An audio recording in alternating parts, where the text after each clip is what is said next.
War criminals. All of them. Not what? I realize what game we're playing. We're not playing Fire Emblem.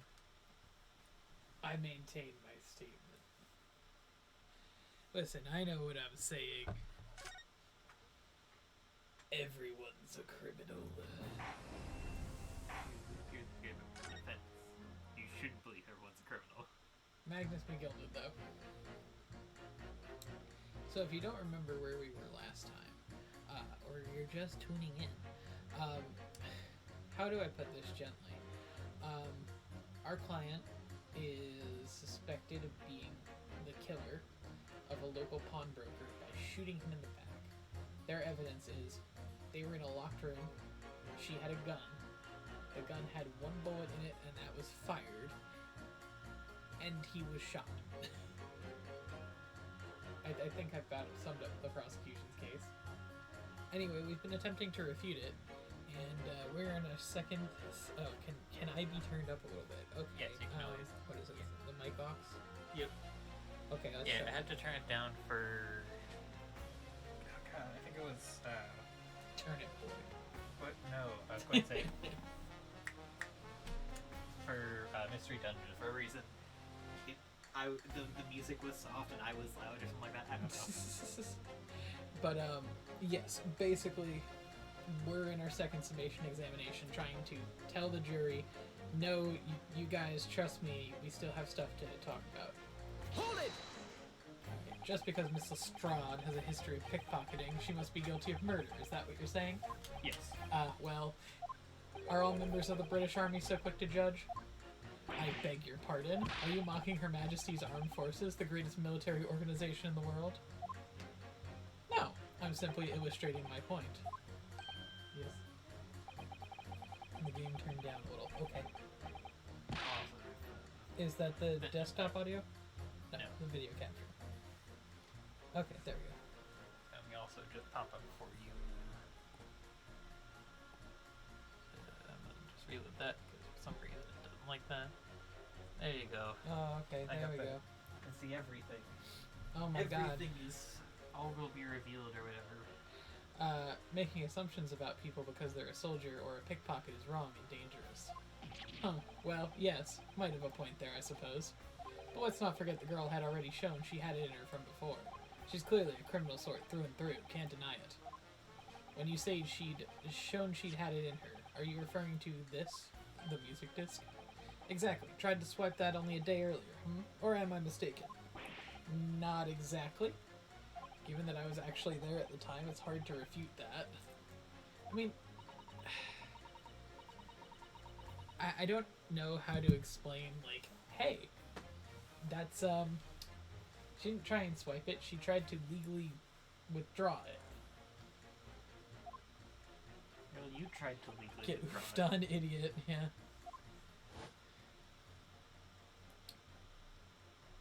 Mr. Sholmes did use his camera bars to make a copy of the disc, didn't he? And then he ordered every type of music box he could find from across Europe. We still don't know what tune it plays, though, do we? But I'd love to see how the original compares to Hurley's copy. The Gilded's disc. Could it be a clue somehow? Perhaps we should examine it in more detail. Why haven't we already? We already have. When we examined it, we found that the music box has Sholmes's blood on it. I mean, like, why haven't we played it? Oh, because we can't find the music box that it goes with. Every disc goes to a different type of music box. And so, Sholmes ordered every single music box from across Europe, and none of them made sense. Honestly, it's just skin the shoe. Yeah, I guess so.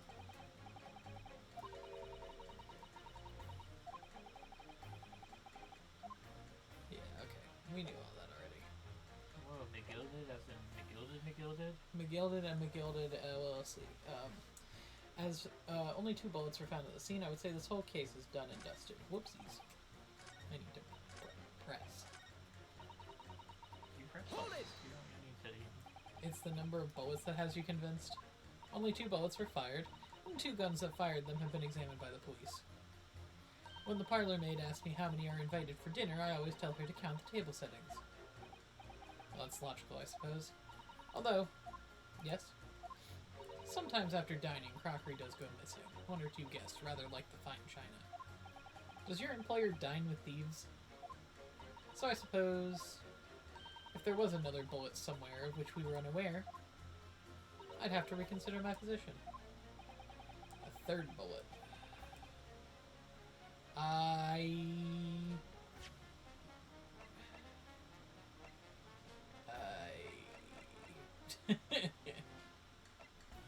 Could there be a 3rd bullet somewhere in this scene? I mean, the answer is obviously yes, because, like, it's always yes, Yes. of those things, but it's just,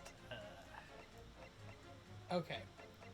I'm going to say it's impossible for the time being. Unfortunately, only 2 bullets were discovered by the police during their investigation. Yes, I know. Right.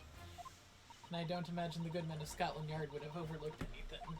If I missed a bullet when I was cleaning his lordship's office, well, I should receive a sound scolding, I don't doubt. And he should receive a visit from the police, perhaps. It sounds like a real crime scene to me. So, this is where we have to press everyone else. Yes, Mr. Stereoscope. Hold it! So if I've understood correctly, you need 2 pictures, a left one and a slightly different right one. Exactly, then you can see the scene in 3 dimensions. Like this. So if we have 2 bullets, I don't suppose you can see anything useful with them?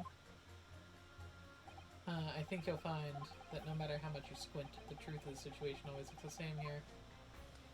The only person who could have shot the victim is that girl in the dock. How can you be so sure? Think about it. The Skulkin brothers shot the great detective, didn't they? Yes, that's been mentioned once or twice. Well then surely it's coming into focus now, isn't it? This is a waste of time. Not going to change this man's mind anytime soon.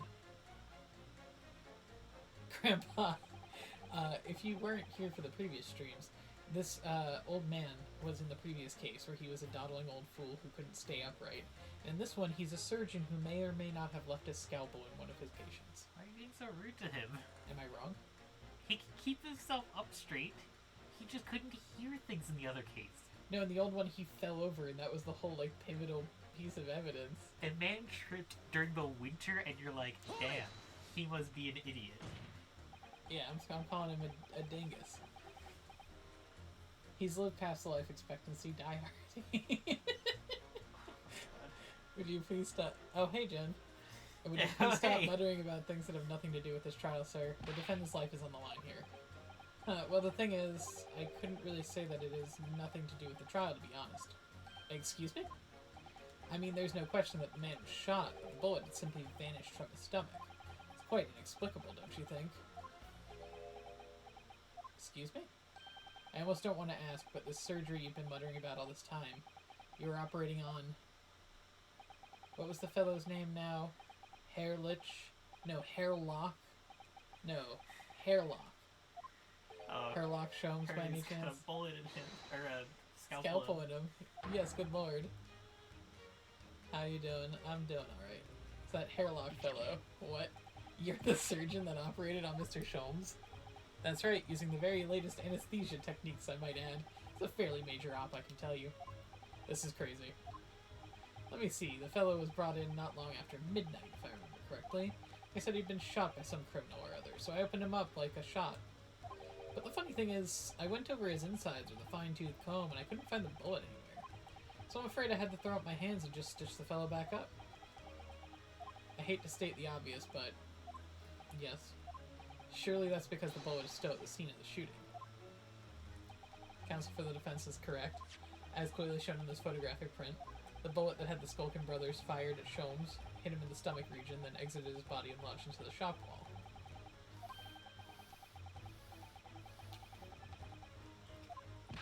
Ha, who do you think I am, son? Well, juror number 4 is about the best I can do. As soon as I saw the wound to the man's stomach, I flipped him over. Like a pancake? Are you saying you checked his back? Of course I did. And there wasn't a trace of injury. No sign that the bullet had left the body at all. So there's a 3rd bullet, The That's third the bullet point. is insurance. Ooh. Who said insurance? Can somebody explain how it happened? Can somebody please solve the mystery? It's almost as much of a mystery as how this jury was put together. Damn. I mean, not wrong, but damn. Alright, we're gonna pit these two together. Bam! Objection! The two statements contradict each other. Hold it. Sorry, old bean. Can't accept that as squadron leader. What?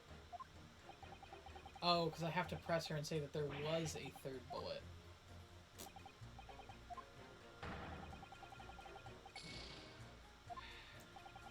You know what, I'll finish out the rest of them before I start pressing, in case we actually get a piece of tangible evidence.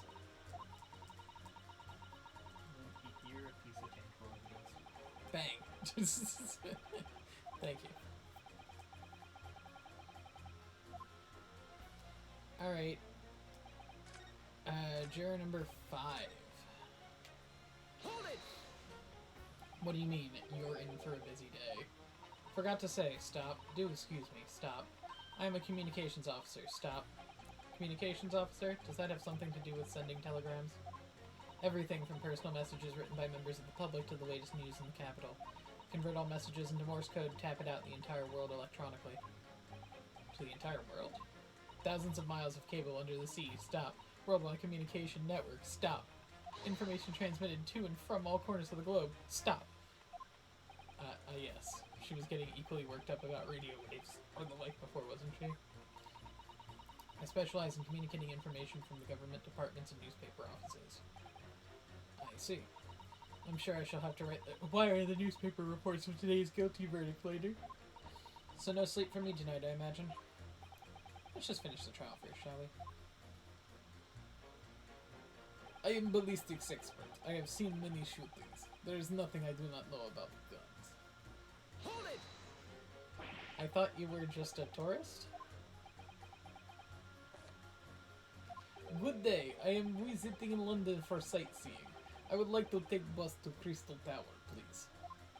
There's no way he's just a visiting tourist. So you're a ballistics expert. Who knew? I have much experience with guns. Ah. I have lived through many, how do you say, extreme, violent bath of, no, blood of, extremely violent bloodbaths, perhaps. Those. Extreme violent bloodbaths. Not the mouse. English is a very difficult tongue. Considering the sort of people you associate with, I'm surprised you still have a tongue. Oh yes, this, the Russian, thank you, for complimenting the Russian impression. This Russian is a Russian domestic terrorist that Revolutionary has terrorist fled man. abroad, and now he's ended up in the jury. Anyway, if you have questions about ballistics and guns, you ask me. There is nothing I do not know. No mystery I cannot solve. Okay, so we pit him and Grandpa about where it goes. But if possible, please, only in Russian language. He's not very confident in his knowledge of English, though, is he? No, still we should bear it in mind. He's our man if there's a mystery about guns or bullets. Wow, who could have guessed? Yes, I know.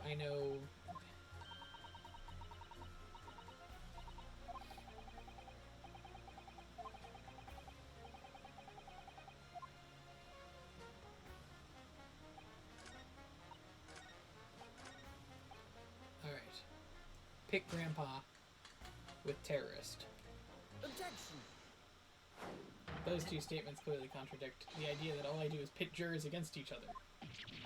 Ooh, a ballistics expert. Beating B-I-T-T. On the night in question, Mr. Shells was shot by one of the Skulkin brothers. But since there was no sign of an exit wound on his back, we have to assume the bullet didn't pass through him. However, no bullet was found lodged in Sholmes' body either. Furthermore, wait, I just realized, so if the bullet's still in Sholmes, we've been assuming the green blood is Sholmes, but it's not. Because none of the blood would be with the bullets, which means that Sholmes' blood wasn't on the disc. Anyway, however, no bullet was found in Sholmes' body either. Furthermore, being on the run from Russia is a slay? I mean, yeah, true. A bullet was found lodged in the wall of the shop where Sholmes was shot. Juror number 6. Hello, my name is Villain. Pleased to meet you. This apparent contradiction in the facts is so clearly troubling juror number 4. Are you able to explain the mystery? I have seen very similar situation in Motherland. It was night. There was blizzard. I was running along mountain road in freezing cold. Golly. Oh golly. The snow was piling high on both sides of the road. It was very narrow and dangerous. My pursuers had hunting rifles and they were on dog sleds. Mental note, don't ask too many questions. I was shot from behind and I fell down in snow. And this situation is very similar to what I hear today from Doctor. They could not find bullet in my body. And I had no sign of, how you say, exit wound. Then where did the bullet go? Bullet never hit me. Well, if it ever hit you, why'd you fall down? Bullet hit frozen wall of ice very close to my side. What? One small piece, very sharp, broke away from lump of ice and pierced my body. It made deep wound that looks just like bullet wound. Good gracious. Of course, piece of ice quickly melted inside me. And that is the solution to mystery of disappearing bullet. I mean, I guess the bullet disappeared as in it never existed. But that doesn't answer the question at all. The shooting happened in a pawnbroker's shop, not some snowy mountain road in another country. Just an idea, but we might not be looking at the exact same scenario here. Where exactly was Hurley shot again? Well, according to the report, in his stomach, sort of around this area, I think. Well, that's precisely where he always wears a little pouch on his belt. A pouch? Actually, I might have noticed something like that. Oh, he keeps 3 glass vials of very dangerous chemicals he uses. Why? What? Why'd you keep- Doctor, where is the pouch Mr. Sholmes was wearing? Well, the fellow had nothing like that on his person when he arrived at the hospital, as far as I remember. If I may, Lord Van Zykes. While Lord I Van realize Zykes. it is forbidden for the prosecution to interject during a summation examination, I should inform the defense that I have the pouch in question in the antechamber outside the courtroom. Sorry? As I understand it, when the police arrived on the scene and found Mr. Sholmes injured, they removed the pouch in order to assess the wound. Ah, thank goodness. I thought I was getting forgetful for a moment. Since then, it has been in my safekeeping along with all the other evidence relating to the case. I can personally vouch for the fact that it has not been touched since the incident occurred.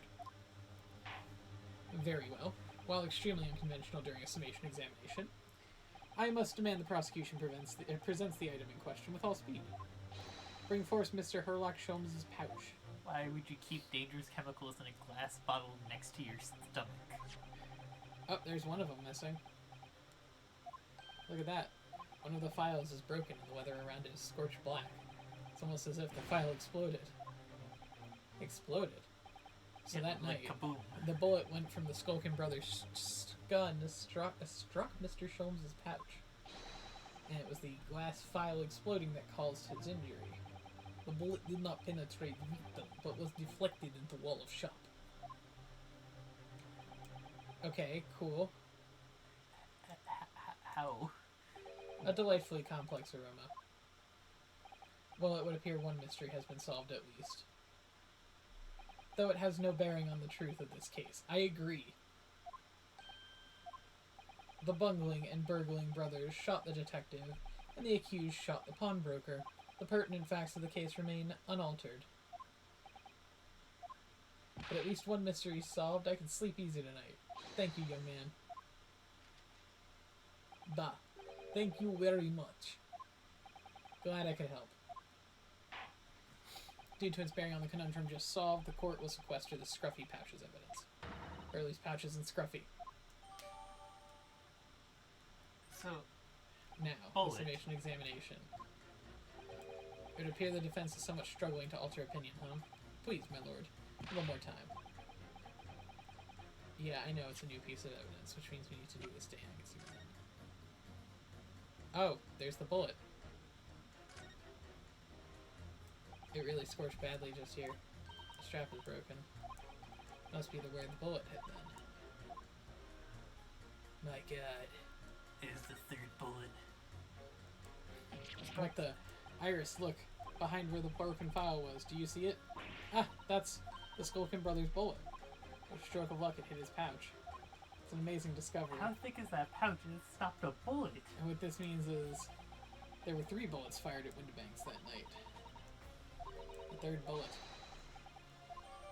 Bam.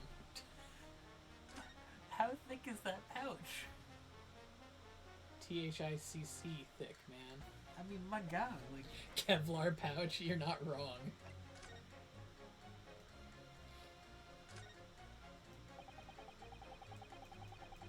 Like, they're fascinated by stereographs and pictures, but they have pouches made of Kevlar at this point? Like... It was thick leather. Oh. Why did I think of it? Just According to thick them, leather. listen, I'm just relaying what No, they're saying. I understand, but just... why didn't they just mention that was thick leather before? That makes everything so much clearer.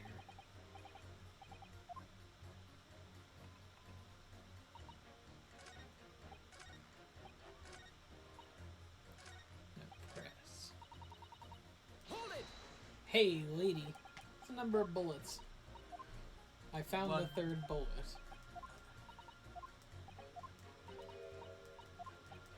Yes, we go through this. I can prove it. You can. Let me show you then. The third bullet. Literally just the third bullet. Take that! I have bullet. Here it is. We discovered it just now. Yes, on the night in question, Windibank's pawnbrokery, another bullet was fired. Hold it! Hold it. What is this new trickery, the Nipponese conjurer? Where did you find that bullet? It was lodged inside Mr. Sholmes' pouch. What?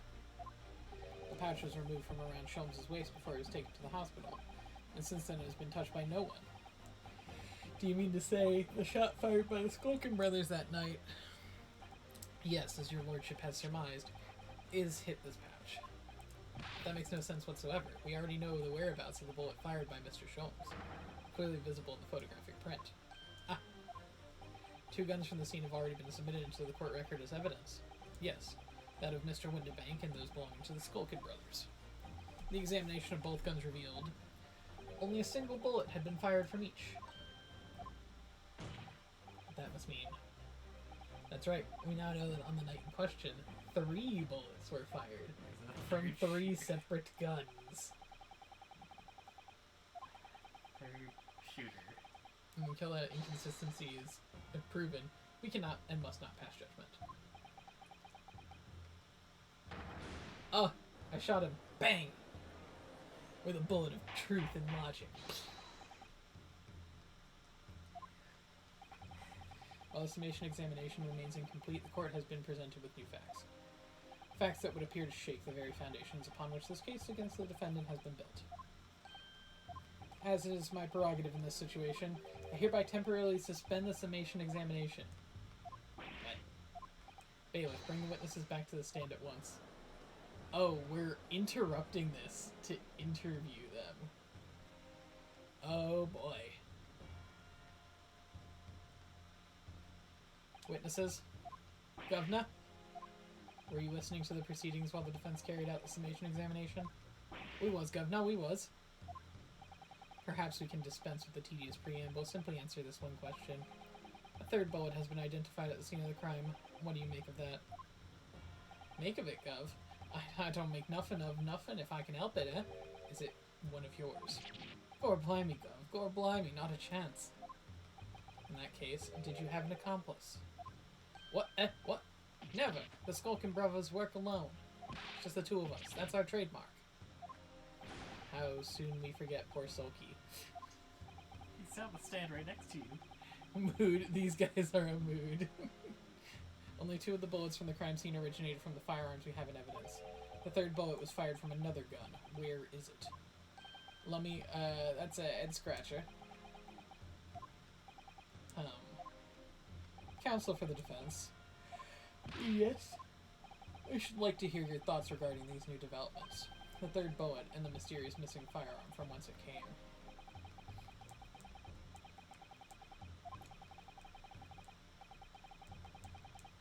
Are you My for lord, I think picture it's of clear the what the third bullet tells us about the Skulkin brothers.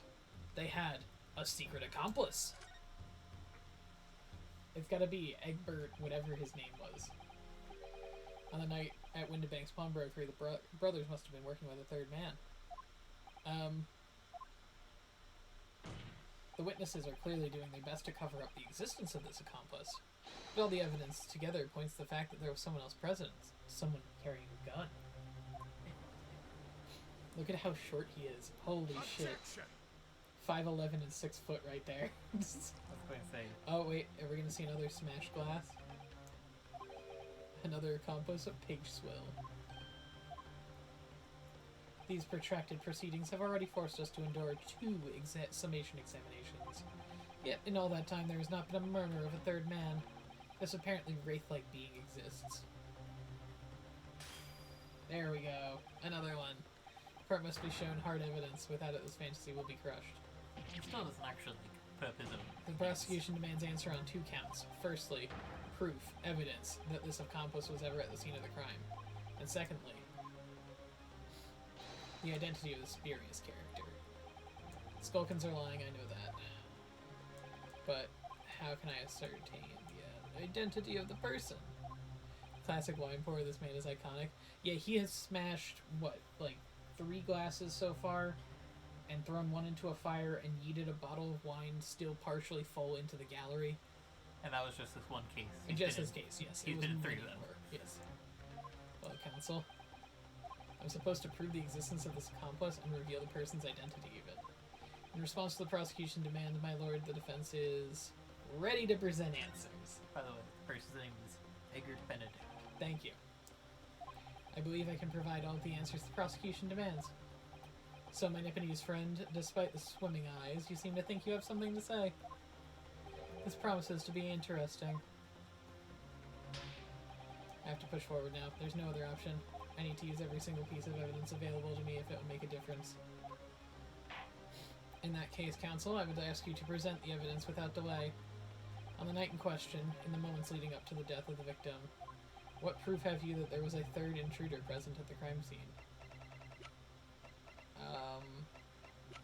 I mean, the third bullet.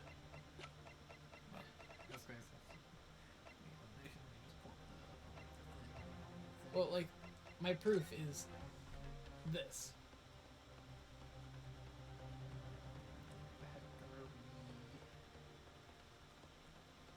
You know what, I'm just gonna present it. Fuck it, we ball. Take that! The evidence is right here, in this portfolio. Bam, it came up. By Jove, that portfolio again, isn't it? Do you expect... Your mom, thank you. Got you. Has he tried asking really nicely? Yeah, Got okay. you. Do you expect the court to rifle through your papers itself? Be more specific. You claim one of these blood samples proves the presence of the third intruder. Well, which one is it? It's So- this one. So Take the that! third intruder got shot? It's potentially, yeah. That's his blood and a bullet. It's a bloodstain, Lord. Bloodstain. Green blood. Curious, even for you. It's the court to understand that the intruder was some sort of unhuman creature. It's something developed by Mr. Herlock Sholmes. By the great detective. New invention. Stop. Not yet appeared in stories. Stop. It's this, you see. It doesn't have a name yet, though. The fogger sprays a chemical that reacts with the different elements in people's blood to change its color. Duh, bitch, it's an alien. Yes, everyone's blood is slightly different, you see, because it's made up of different elements. That is not how blood works, but Alex, so by seeing what color it changes to, you can tell in a flash whose blood it is. Ooh, that brings a whole extra dimension to looking at blood. Talk of blood in courtroom, stop. Very exciting, stop. Alex, remember this is also the game where you interview a parrot and a orca. Yeah. This one shows the blood of the victim, Mr. Windibank. A striking blue. Yes, so you see the green color of this bloodstain on the calendar shows that someone else was shot in the main part of the shop. Hold the fire there, young man. Could it be from some unrelated incident, couldn't it? No, it's not unrelated. The date showing on the calendar is the date on which Mr. Windibank was killed. Oh. Therefore, we can assume that whoever was shot on the same day. And whose blood is it? Well, the Skulkin brothers in the stand don't appear to be suffering from any gunshot injuries. Which means it must be the blood of someone else. The third intruder, in fact. Objection. Whose identity? The court is still waiting to hear. You can't delay this any longer, my learned friend. Who is the alleged third intruder? It's you. It's actually Mael Strongheart. No, not yet. It's Barak von Zeiss. Who is you? That would be hilarious, but I think it's Egbert Benedict. Take that! It's not Egbert. Eggert, sorry. The man's name is Egbert Benedict. Egbert Benedict? Who on earth are you talking about, Counsel? He paid a visit to Windibank's pawnbroker in the afternoon before the incident took place, when the accused attempted to deceive the pawnbroker into releasing this article into her possession. That's right. The man identified by the defense, Mr. Egbert Benedict. Bang. Thank you. Backhand this man. Megan, we cannot assault people in the courtroom. The We have a katana. We're not gonna assault. We're not just gonna backhand him. Are you suggesting we just yeet the katana at him? Have you not seen the But enemies? have you tried? I have not. Because I kind of don't want to be put on the stand myself and have to defend myself for the third time in this fucking game. Which button is the throw katana button? Then attempted to take the article from the defendant by force. Broker? Yes, sir. I believe this filthy pocket thief has just redeemed an article from you now. Yes, the article in question belongs to me. I demand for it to be returned at once. Now, that's a lie. What are you trying to pull? Give me back my overcoat, you wastrel. And needless to say, any music box discs, too. Talking about JoJo pose. Inspector Gregson was there at the time and can attest that that happened. In the end, it was the inspector himself who took the disc. Could you corroborate this account, Inspector? Yes, my lord. That's more or less what happened. And in the interest of being thorough, I asked Windibank for a print showing the fellow. Bam! Caught in 4K, baby. At 11 a.m. Yes. But that's not when the crime occurred. No, but we have this photo. You claim this man is the brother's accomplice? Well, Mr. and Mr. Skulkin. Never seen the geezer before in my life. On me life, Gov, on me life. Never seen him.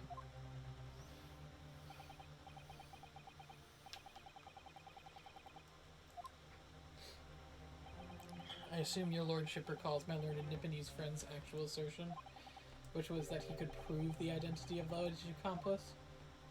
Yes, and I can't. It shows the evidence. I agree, we must see proof that the clean-cut gentleman in the photograph is the filthy criminal that you say he is. That's the evidence, Alex. Dog, I don't know. I'm gonna be. Come on, you know.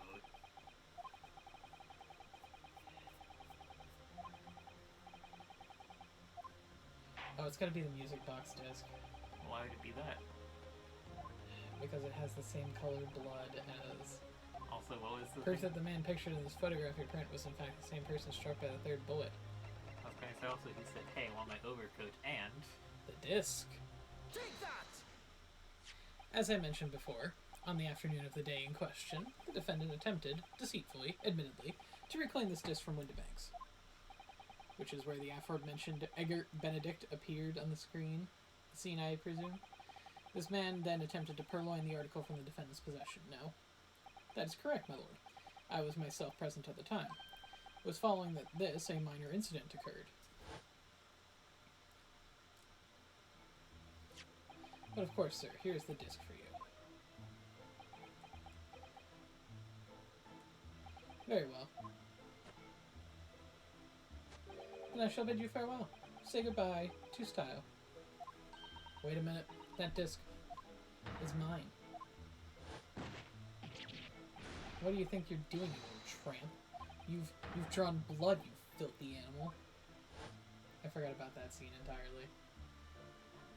being a music box disc and contains countless small but sharp metal protrusions over its surface. Those protrusions cause Mr. Benedict's finger to bleed, and the resulting smear of blood is still visible on the disc now. A bloodstain, is it?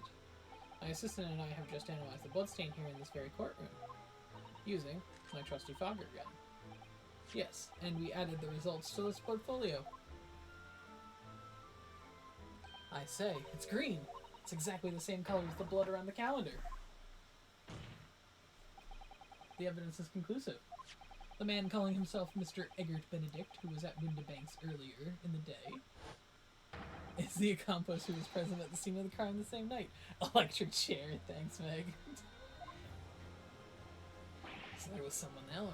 Look at those two brothers now. They're sweating buckets. They have been this entire time. Wait, who are you talking about? It's boiling in here. My lord, in the opinion of the defense, that Mr. Eggert Benedict should be summoned to the courtroom to testify. It certainly seems that we can ill afford to ignore this gentleman's apparent presence. Objection! This has gone on long enough now. This flagrant ignorance of mechanics of law. Herlock Sholmes, you say? Yes, I've heard the name. Protagonist in a series of short stories for the vulgar classes. A god of detection or some such. I thank you, Megan, for banging every single... Typing in bang every time there's a hold it or objection on behalf of the prosecution. And now you employ chemical substances devised by this fantastical persona in the highest court in the land? Do you expect us to take you seriously? The samples made by this plaything are not fit to be called evidence. So when the bloodstain turned a shade of green, what of it? Here's to you successfully proving that no other blood in the world would turn the same color. Fuck. Oh, boot and glass. Jesus. That's how you know it's getting serious. And pray do not even think of suggesting that we should take Sholmes' word for it. Sure, he's still talking. Yeah, I know.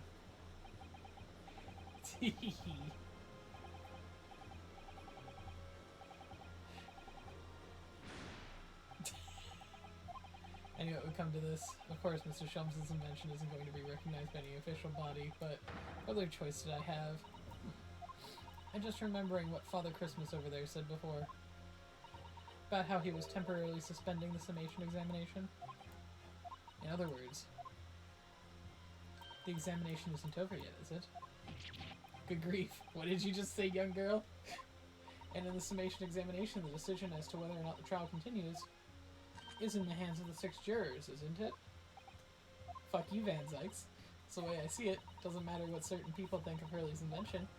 At least, not for now. Van Zykes, more like Van Yikes. Young girl, you have quite the devious mind. It really just comes down to one thing. Whether these ladies and gentlemen of the jury are convinced by what you say. Is that about right, would you say? Or did I misunderstand something?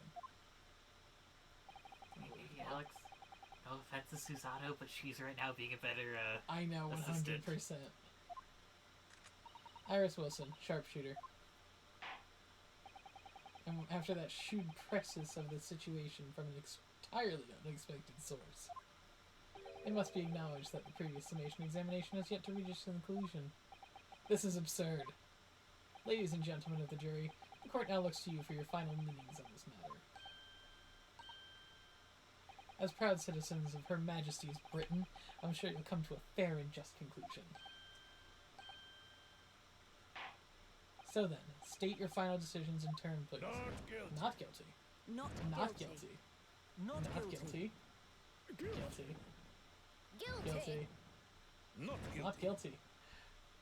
Thank you, comrades. Also, I know they're like, oh man, this person's like sweating, and then someone says it's boiling. Look at the massive pillars of fire that are constantly around. 2 call guilty, 4 call not guilty. Such is the outcome of the summation examination. Objection. My lord, with all due respect, this is an outrage. The prosecution refuses to accept this decision. On what grounds? If these jurors are persuaded by some half-baked concoction devised by a pretender to real police work, then they are too ignorant to be trusted with the judgment of anyone's guilt. I'm sorry, Lord Van Zykes, but the outcome of the summation examination cannot be ignored. The trial will continue.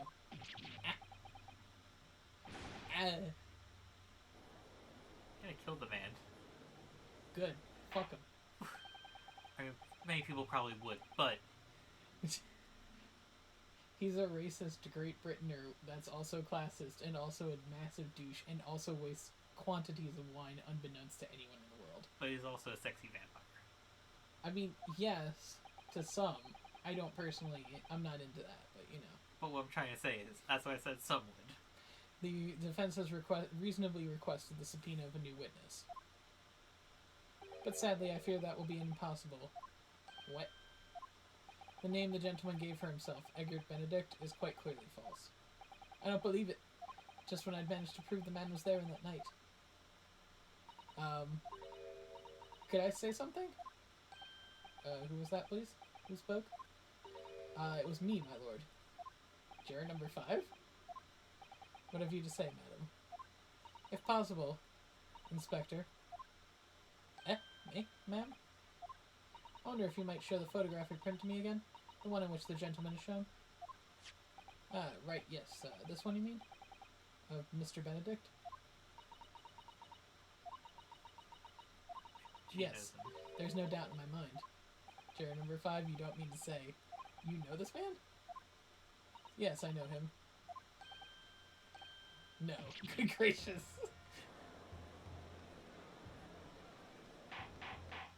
Order.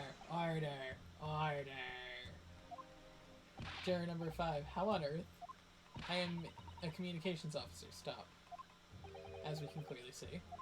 The gentleman in the photograph is stop. Also a communications officer. Stop. He works in my office. Stop. A very talented operator, in fact. Stop. He should be in the communication station right now. Stop. Tapping away on the telegram. Stop. This doesn't seem right somehow. I can't put my finger on why, but it doesn't feel right. Suppose we all imagine the accomplice would be some sort of hardened criminal. It's a bit unexpected to find out that he has a respectable job by day, but whatever he gets up to at night. Yeah, I suppose that's it. I suppose that's why I felt something was wrong. If the gentleman is at London's communication station, we should be easily able to subpoena him within the hour. Lord Van Zykes, if you please. Yes, my lord. Make the necessary arrangements with all haste. As your lordship bids. My girl, have you ever heard of white-collar crime or looked at the U.S.? Megan, the U.S. is barely a thing anymore at this phase of the world. Best on we could figure is probably late 1800s, early 1900s, England. The U.S. hasn't done much. We haven't even had World War I. Excuse me. I should like to hear from you specifically about events at the pawnbrokery on the day in question. Come to my chambers during the recess. Yes, sir, my lord. Honestly, true facts. Oh shit, I thought you meant the current day. We are so in the shits. I mean, we are. Court is adjourned.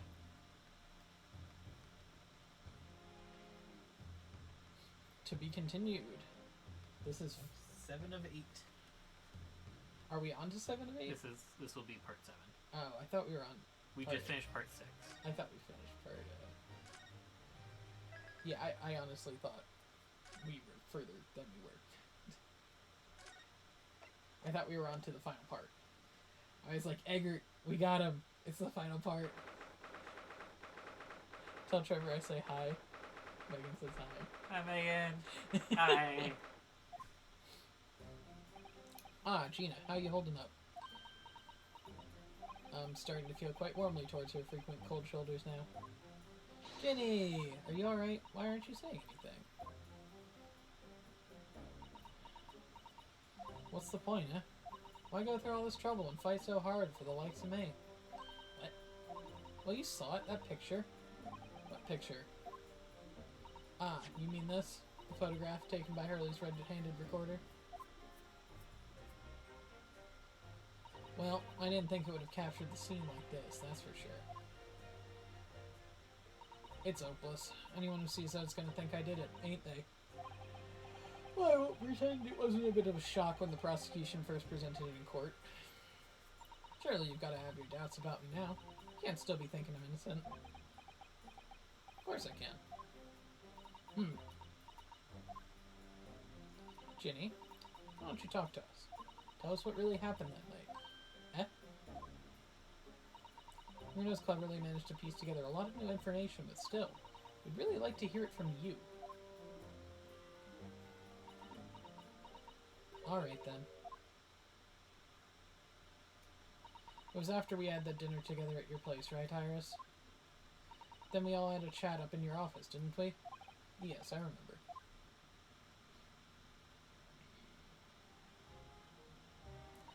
After that, I just couldn't get to sleep.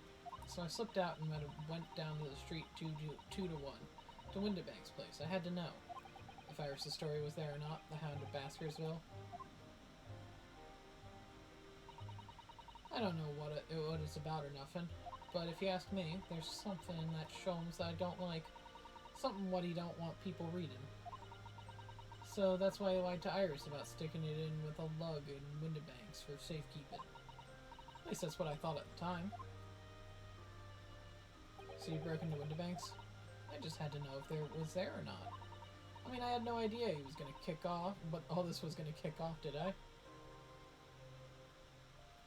I struck the lock and snuck inside. It was dark as you like in there. So I gave the oil lamp on the counter a bit of wick, and that's when...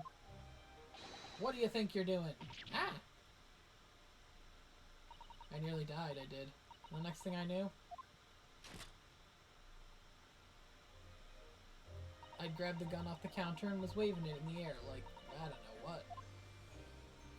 Poor trigger discipline, but you know, neither here nor there. You're the girl who was in here this afternoon. I didn't think pickpockets went for armed robbery. The mantle script. Have you got it here? Did Shelves leave a load of paper with you? Story? I beg your pardon? The Hounds of the something or other. Is it here? I want to see it. I'm sorry, young lady, but I'd sooner die than relinquish an article belonging to one of my customers. I don't want it. What would I do with it anyway? I just want to see if it's here, that's all.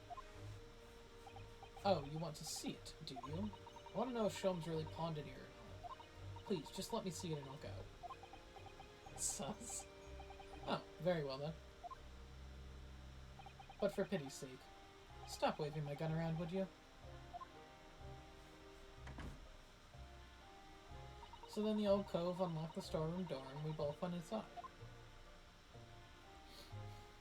And it was there, alright. The mantle script. Sholmes wasn't lying after all. You did all that just to check for me, Ginny? Anyway, then there was a bit of a kick-up out of the main bit of the shop. The Skulkin brothers arriving on the scene, yes. What was that noise? Someone's breaking in. Dear me, is there some burglars convention here tonight that I don't know about? I think we forgot to shut the door behind me, sorry. I better go and take care of it. Could I possibly have my gun back? Oh, well, I'll come with you and... Now, don't be foolish, young girl.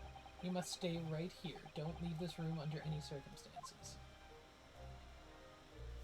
And with that, he took the gun out of my hands and walked back into the shop.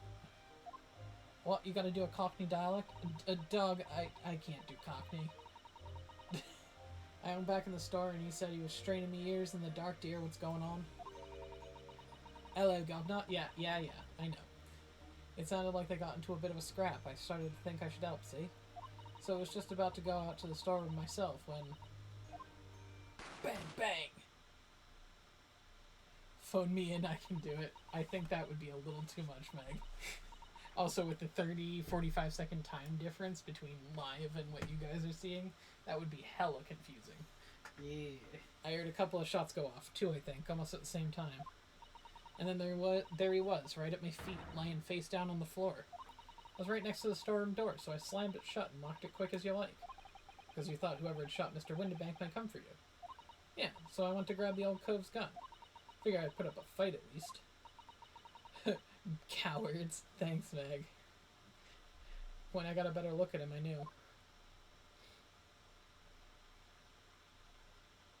Windibank was a goner. I felt funny in my head all of a sudden. Kind of dizzy. And after that, I don't remember nothing. That must be when you passed out, Gina. If I hadn't done what I'd done, the old cove might still be alive. Did you tell the police everything you just told us? Of course I did, but they didn't believe a word of it, did they? All they said was if I kept telling lies, I'd make things even worse for me. It'll be alright, Ginny. Don't worry. Just stay strong a little longer. Luna's about to put the real culprit through the mill. That cove, what was there in the afternoon? That Eggert Benedict? I still remember how he looked at me, like I was nothing. He was there that night. We don't know his real name yet, but I'm convinced he's involved somehow. Anyway, thank you for telling us what happened, Gina. I appreciate your honesty. You what? You leave it all in Runa's capable hands now, Ginny.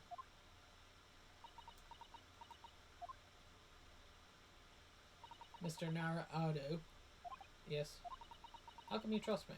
I don't get it.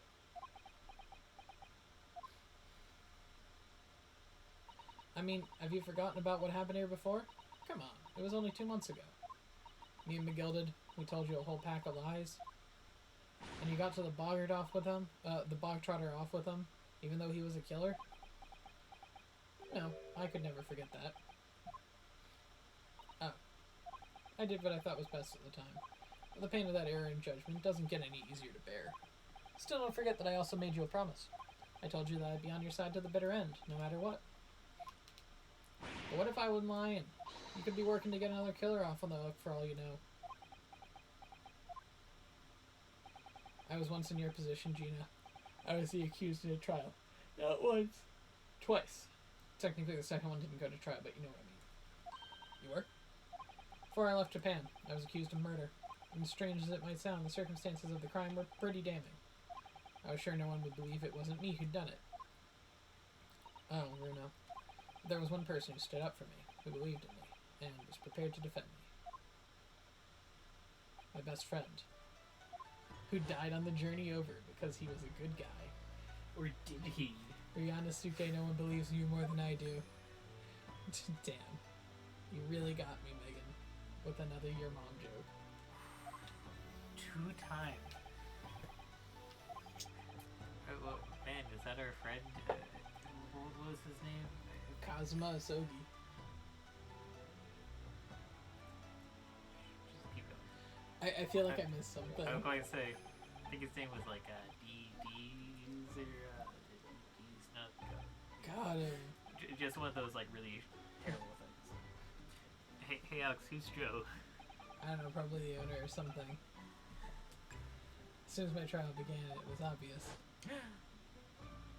that he had an absolute unwavering belief in me. Yes, emotional speech, I don't give a shit. Get back to the murder trial.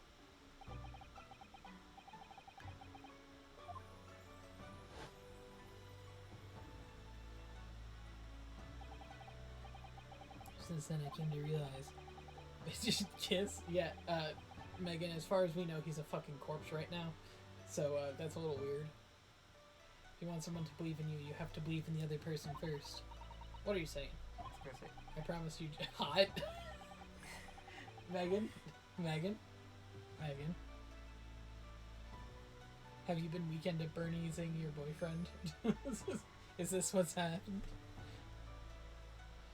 I promise you, Gina, no matter what happens, I'll keep believing in you. So you don't need to worry, I won't let you down. Even though I'm a diver and a no good liar. Ugh. You're not like McGilded. I know that. That's right, you're our friend Ginny. Iris. We know you better than you think. We've come to the conclusion that you're someone we can trust. Yep. That's really all we need to know. Exactly. Mr. Naruto, I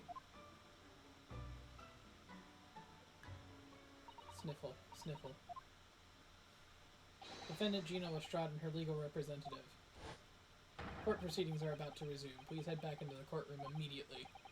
Yes, of course, thank you.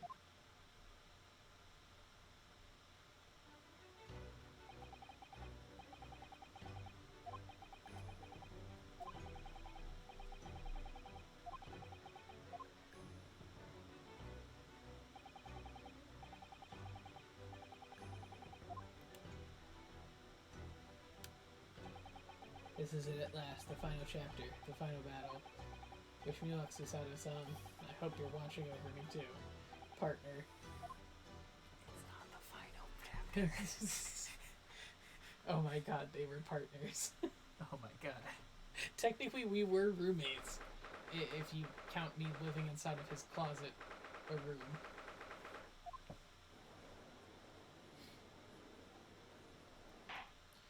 I hereby call this court to order as we resume the trial of Miss Gina Lestrade. Lord Van Zykes, have you successfully subpoenaed the witness? The subpoena was delivered to the communication station where the man works immediately, my lord. However, the heavy rain has delayed the arrival of his carriage, as it would seem. I see. Then let us turn our attention to Inspector Gregson's practice of the case, heard by the court this morning. The glaring omission of this third bullet in your report is a serious blunder, Inspector. Yes, I can only apologize, my lord. And although the defense's chemical analysis of the blood scene makes for a compelling argument, I cannot permit such untried methods to be used as evidence in my courtroom. It's a big mistake to cross Hurley and me. A very big mistake. My lord, the subpoenaed witness has just arrived in the building. Thank you, officer. Show him to the stand without delay.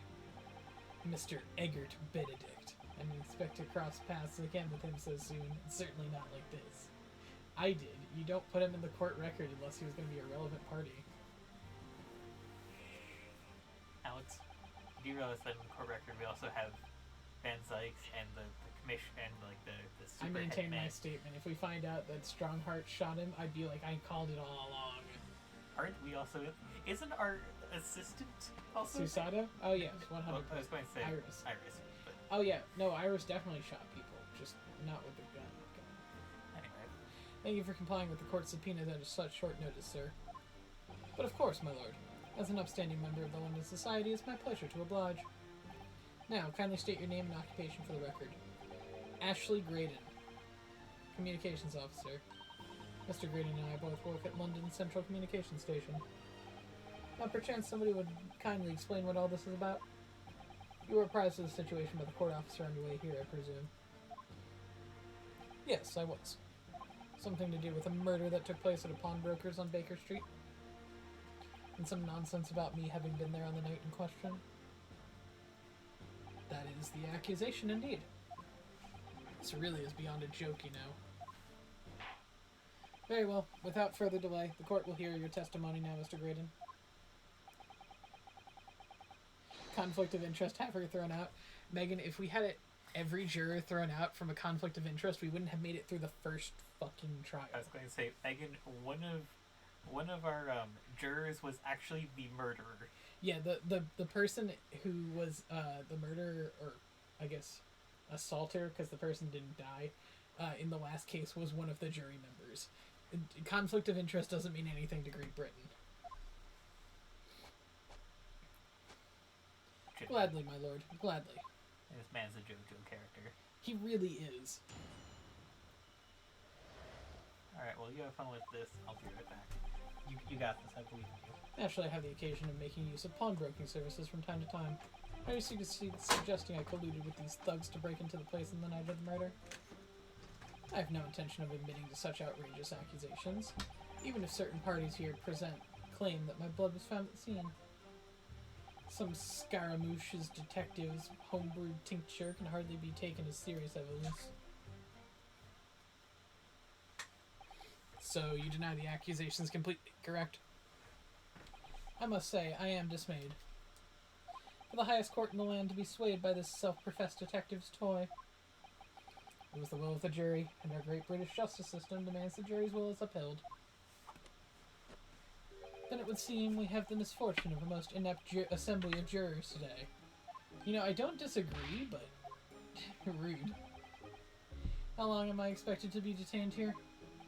If, following the defense's cross-examination, your involvement in the matter has not been established, you'll be free to leave immediately. Good. Then I shall be away in time for afternoon tea. Such small consolation, at least. And let us not hold up Mr. Graydon any longer than necessary, counsel. Please proceed with cross-examination. So we meet again, Mr. Eggert Benedict. Or is it Mr. Graydon? My apologies. You are... Ranosuke Naruhodo, defense lawyer. We've met. If you say so. Ashley Graydon. Enchanté. So. I trust we can conclude this quickly. But I'm not holding your flashy hat while we do. Yeah, is it Ashley Graydon or is it D's Nuts? Honestly, fair.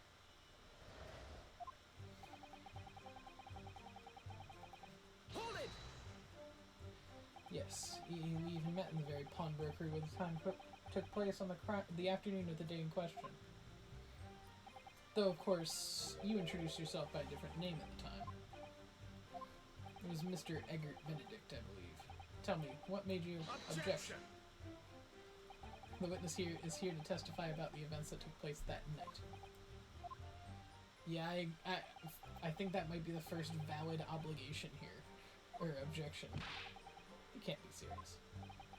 Thank you, because I certainly do not feel inclined to answer such inappropriate questions. So he's going to be evasive, is he? In an effort to not give anything away? This could be tricky.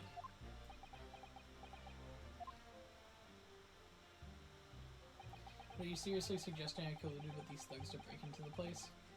Exactly. Have you seen these two men before? This pair? No, I don't associate with criminals.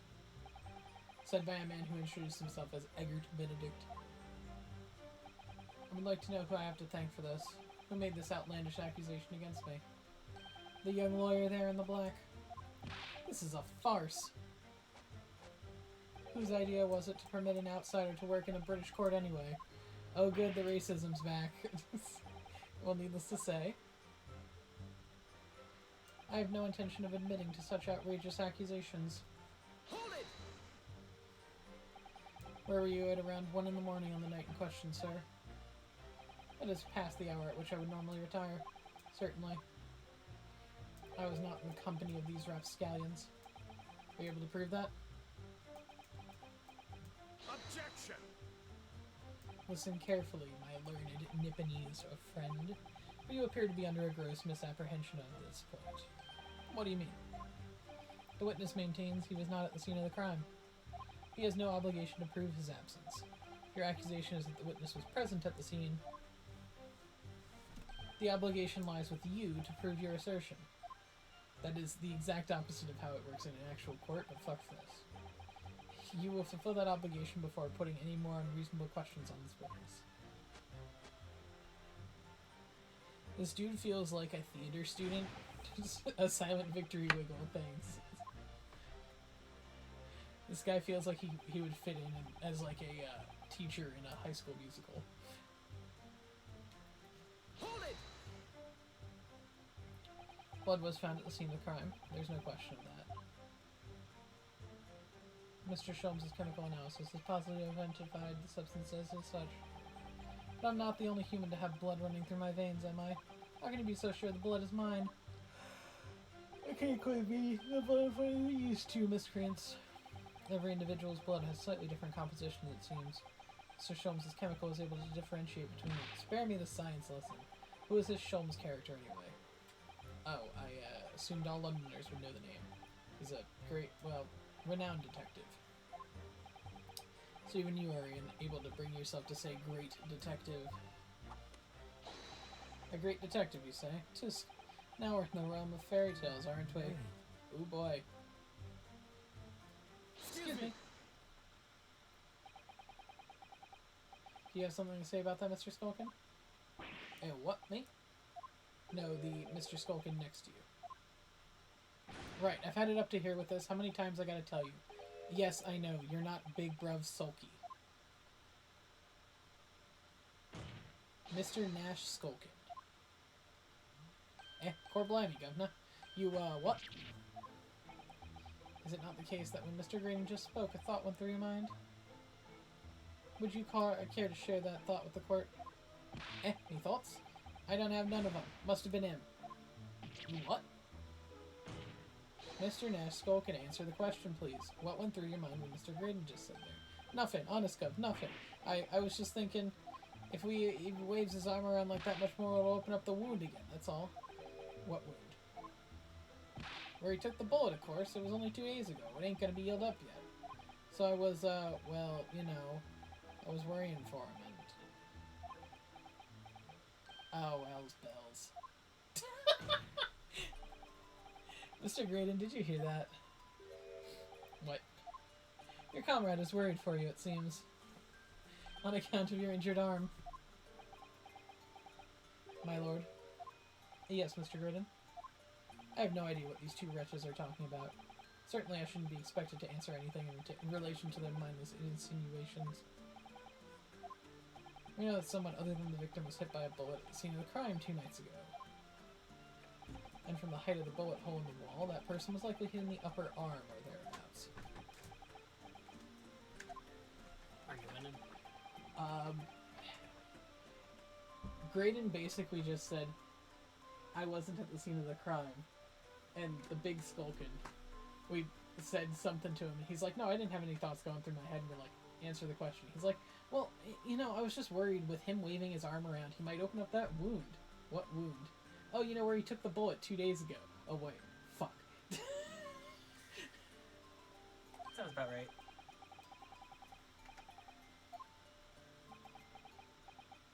No, I refuse.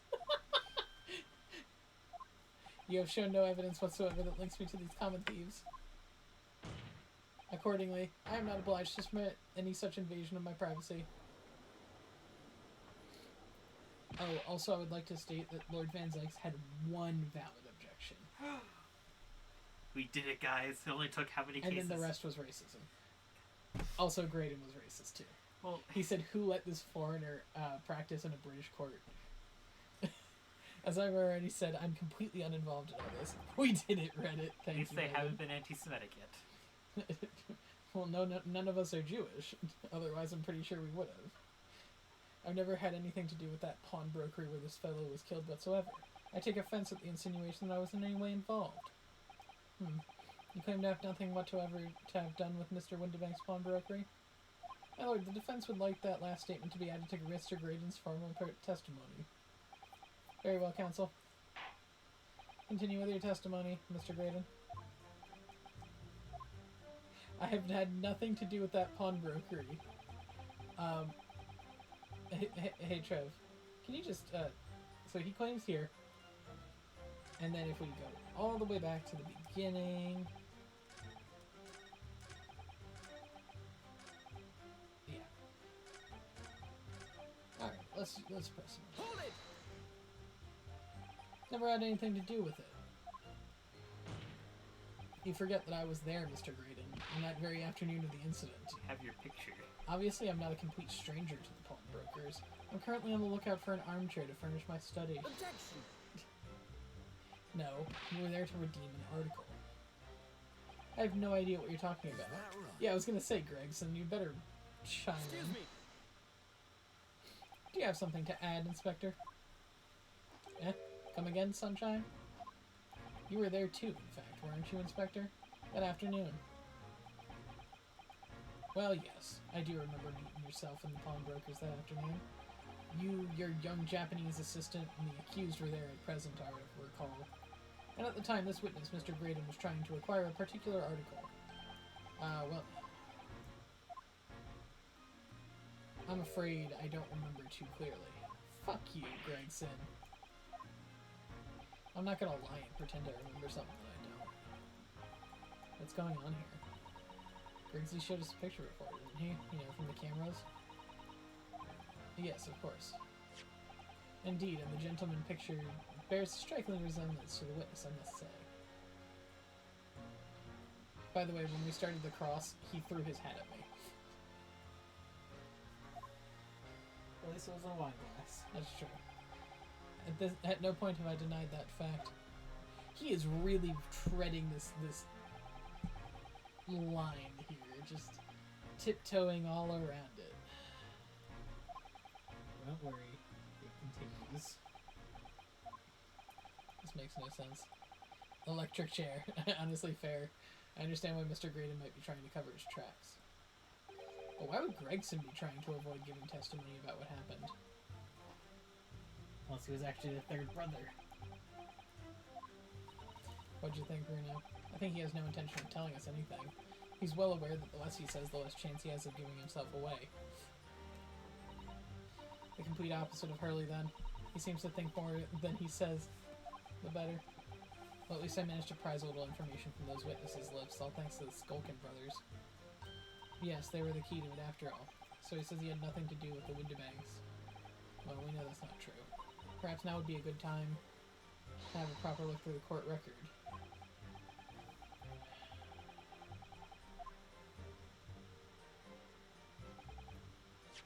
Alright, let's take a look. Pawnbroker's ticket. No, not the small box.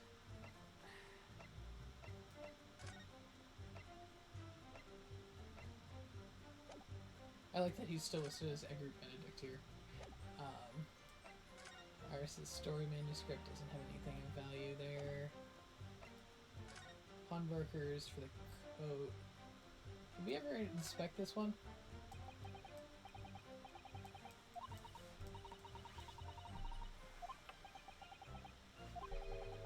Yeah, there we go.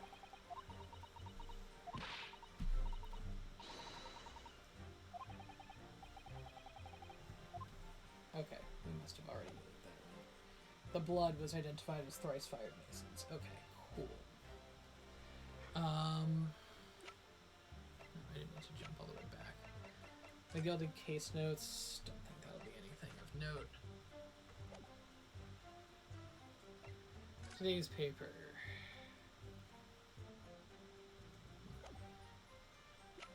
Autopsy report. Yeah, probably not. It's way more obvious than you think. I know, I'm sure. Also, I don't think it's for that line. Oh, I know. I'm just looking through to figure out what I'm, you know. I mean, the disc. Yeah, the disc is.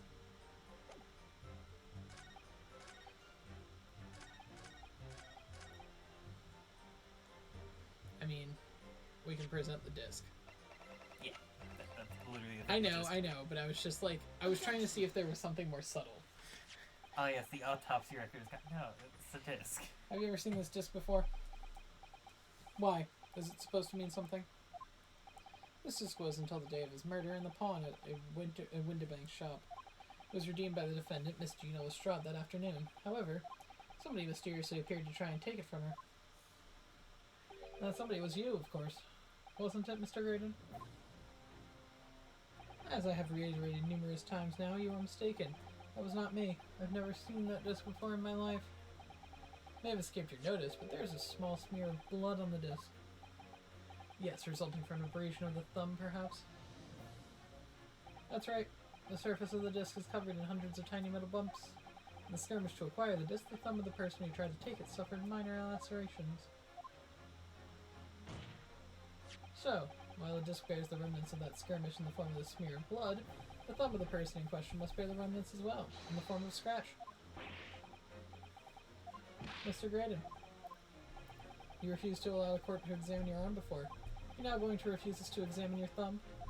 Because I have no doubt there's a small scratch consistent with the smear of blood on this disc. I mean, he could literally just say the same.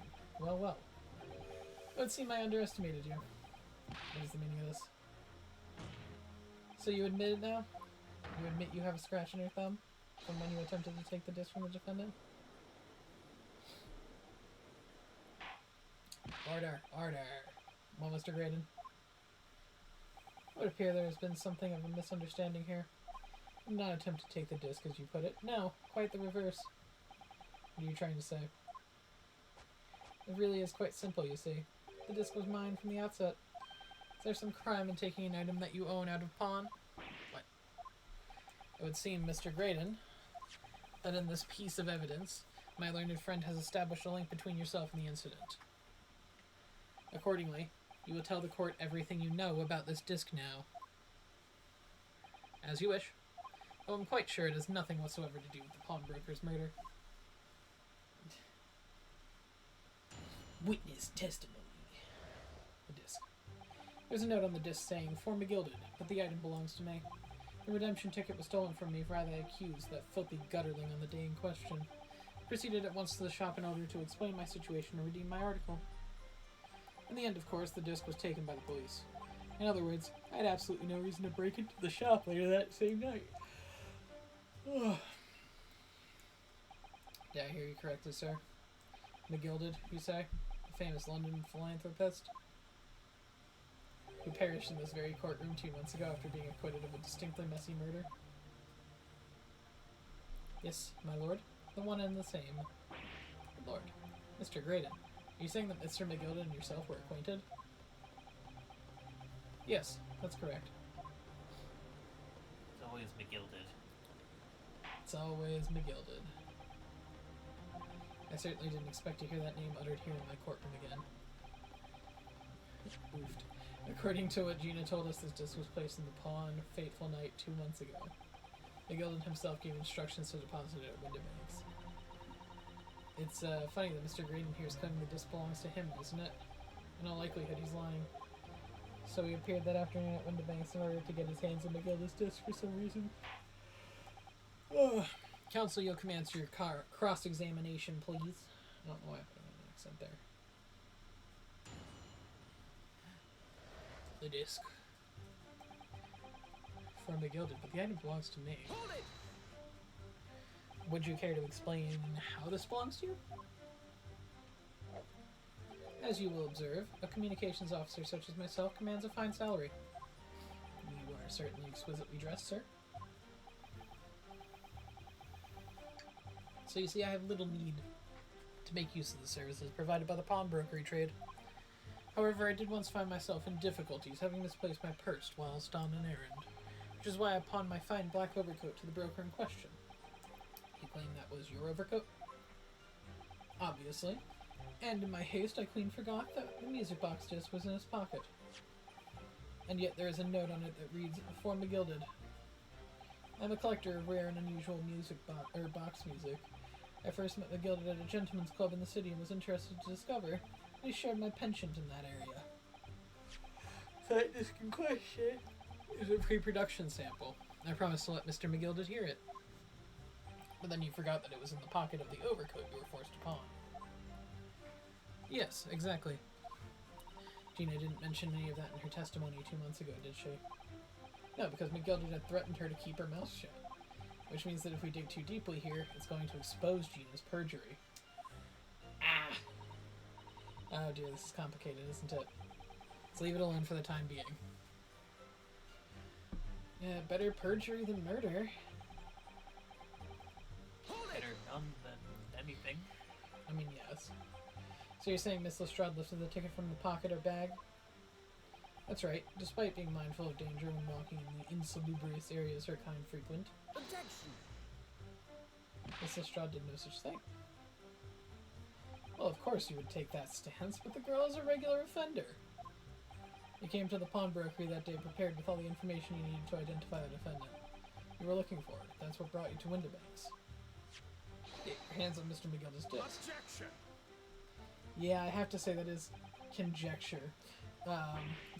That's a valid objection there. Counsel, you'll refrain from conjecturing in this way, is that clear? Yes, my lord. And I'll continue with my testimony for what possible use it can be. Ooh. Hold it! Have you ever been to Windibanks before? Only once, for the purposes of pawning something. But, like many, I enjoy browsing in such establishments. So when you noticed the pickpocket had taken your ticket, you chased after her. Is that correct? Yes, that's right. I didn't notice it first, of course, such is the art for the pick purse. But when I did, I headed to the pawnbroker at once in order to reclaim my coat before the thief could. I was merely trying to recover what was rightfully mine in the first place.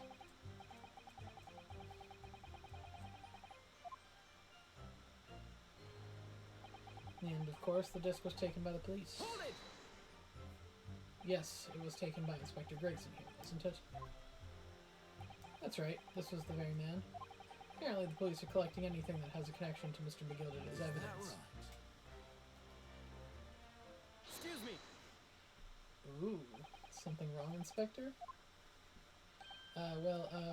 What do you mean?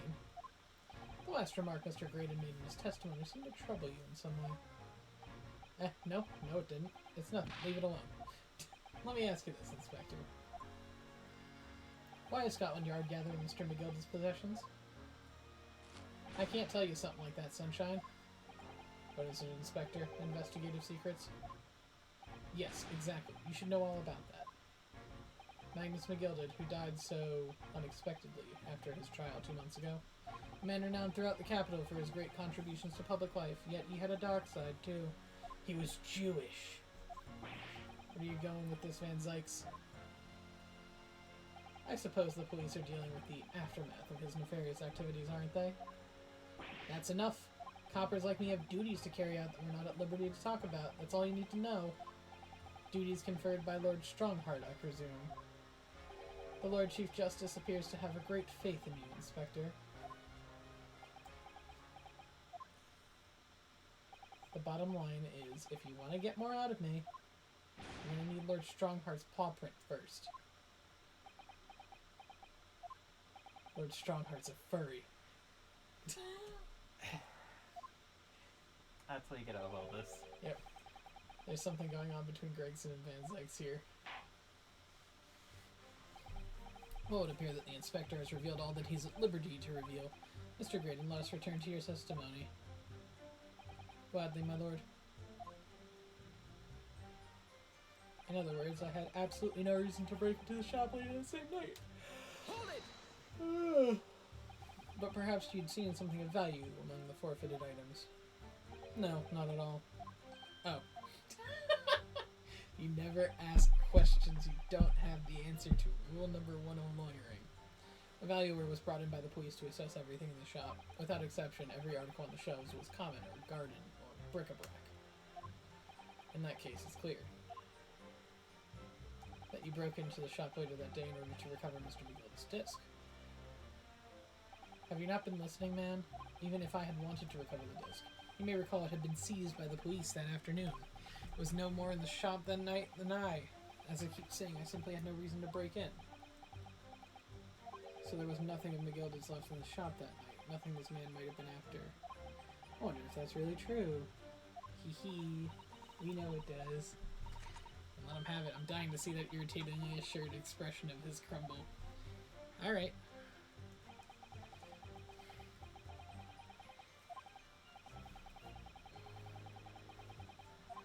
Yeah, I understand. There's no doubt about that. That witness is lying through his pearly white teeth. Police were obviously after anything left behind by McGilda. That's why Gregson ended up taking the disc into custody.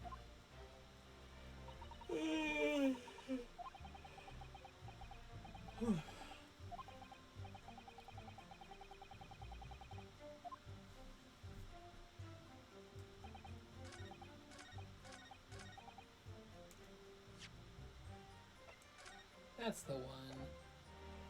Bop! Objection! Hit him with that note. This was posited at Mr. Windibank's on Magnus McGilda's instructions. You knew that and you went there with the intention of obtaining it for yourself. Objection! Objection? Conjecture again. And in any case, the disc was taken into custody by police that afternoon.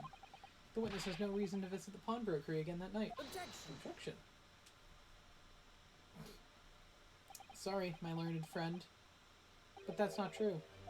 What? Hitting him with my learned friend. Mr. McGilda had another article in pawn at Windibank's. As this second pawnbroker's ticket proves. Ah! There were 2 articles belonging to Mr. McGilda in Windibank's pawnbrokery, and the reason you broke into the shop was to recover the second one. Together with your 2 accomplices, the Skulkin brothers. Ah. This is the second ticket, is it? What had the man deposited? The article description reads, 1 small box. Rather vague description, it seems to me. Are you suggesting I broke into the pawnbrokery with these clowns in order to steal some trinket box? I believe there are adequate grounds to suspect that you did. This is absurd. Why on earth would I do such a thing? Once the article had been forfeited, I could simply walk into the shop and purchase it. There would be absolutely no need for me to resort to theft. That is actually a very good point. The witness makes a solid argument. So that means that for some reason, this Graydon fellow needed the small box that very night, does it? Objection! It's time to put an end to this nonsense, my lord. Could you be a little less cryptic, Lord Van Zykes? I do hate to ruin my learned friend's argument, but the truth is quite incontrovertible. The night in question, no small box was taken from Winterbank's pawnbrokery. And rest assured, the prosecution can prove it. Oh? I love just having the evidence piecemealed to me. Like, real things. What prints? These prints were taken from one of those detective security cameras. He's drunk, get him off the stand. Dude, I don't think I've seen him take an actual sip of wine. Just smell it or crush it. He did during the very first time we met him. Yeah. If he's that much of a lightweight, then I don't care. The victim's establishment was furnished with automatic cameras in 2 locations. One with the camera, and the other was set to capture the shelves on which the articles were placed. According to the information on this ticket, McGilden's small box had been forfeited already, 2 days before the incident at 9 p.m. on the 13th of April, to be precise. Which means it would have been on the shelves of the forfeited items in the shop front. Now what I have here is a print taken by one of the cameras about 2 hours before the incident. That's 11 p.m. on the 15th of April. The victim certainly had a very full shop, it would appear. And then here we have another print. One that was taken about 2 hours after the incident. No. 2 prints, Alex. I don't want to do stereoscope. 2 prints. 2 prints.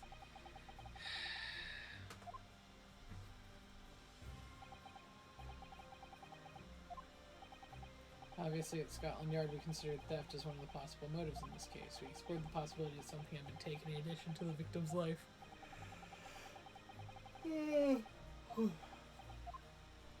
Juror number 3. Alex, you don't need juror number 3. Remember, you have your own. No, I don't want any more stereoscopes. In other words, nothing was taken from the pawnbrokery in the night in question. Oh, right, we can use the fucking stereoscope that we got, so we don't actually have to do it. That's what I thought I was having to, like, no, do I it mean, we manually. were to have a stereoscope as one of our pieces of evidence. You know what, Bruno? I've been thinking. I wonder if these 2 photographs really are exactly the same.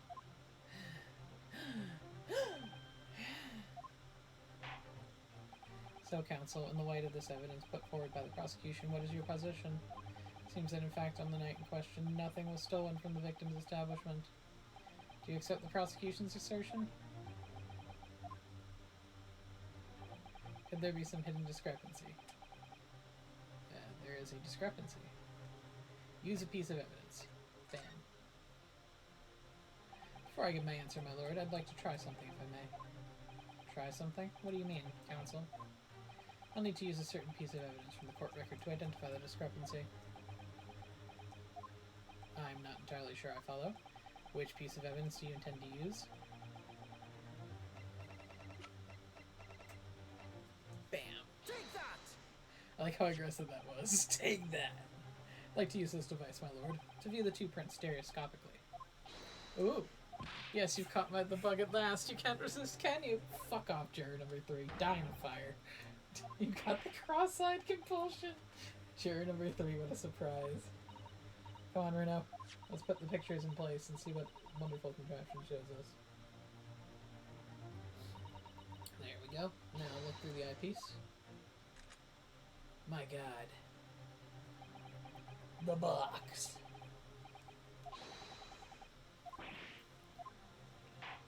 You must identify the location in question for the court, counsel.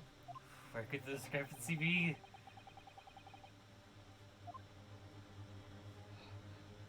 Precise location. Bam! Take that!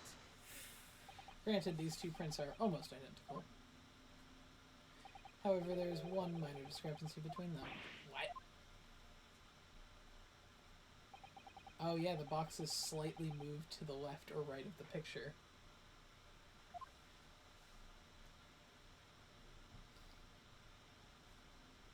how a stereoscope Zoom works. and enhance cliche. This guy says how a stereoscope works, right? It just enhances the one mistake. Let me wait. Unbelievable. I forgot that Lord Van Zykes damn it, Judge. I forgot that Lord Van Zykes had his own stereoscope. He did? Yeah. I thought you used ours. No, he flexed on us before. Ah. And then we took his stereoscope to into the court record. So does his. We gave his back. I don't know, man. Maybe Iris gave us one. Either way, we have... Either way. Yes. However, there can be no doubt that somebody picked up this particular box and then returned it to its place on the shelves. You're suggesting the small box originally deposited by McGilded is in fact... Yes, the very same small box I just identified. Objection! Objection. Mindless guesswork. What if it was... So a box was moved on a shelf, nothing was stolen, which means quite simply, nothing has changed. That may be true, but...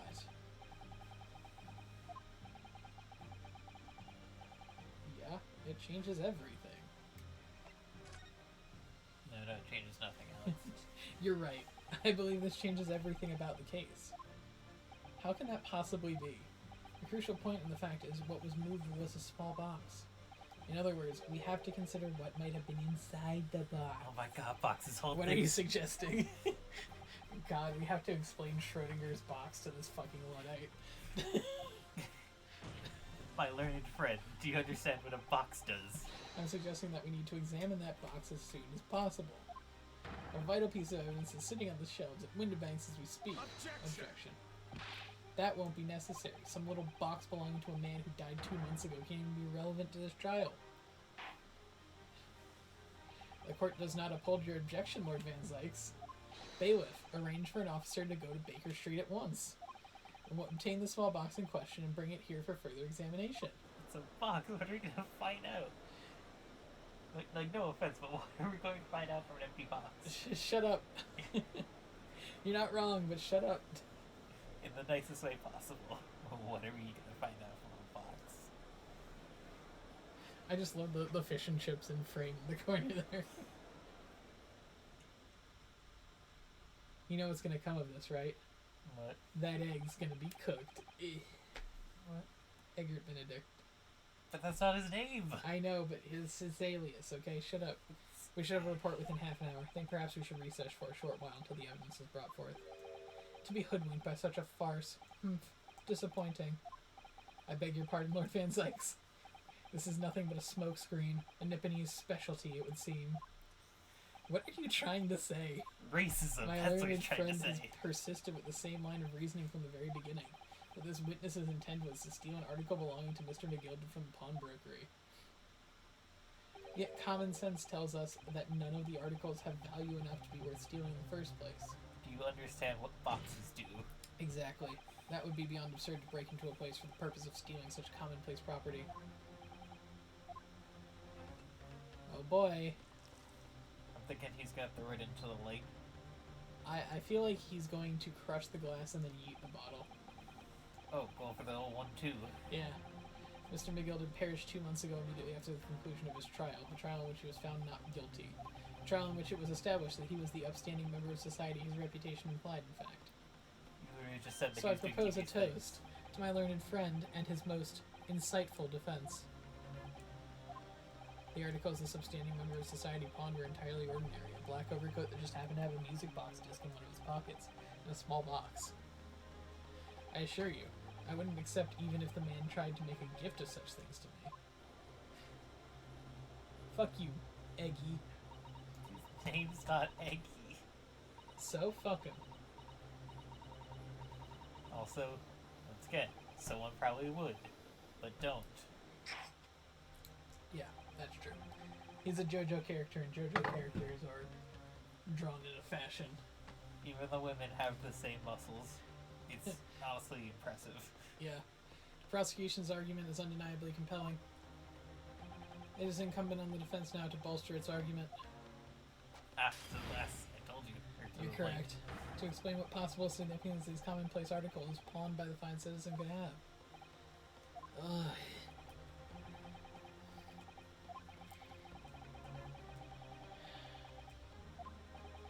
Well,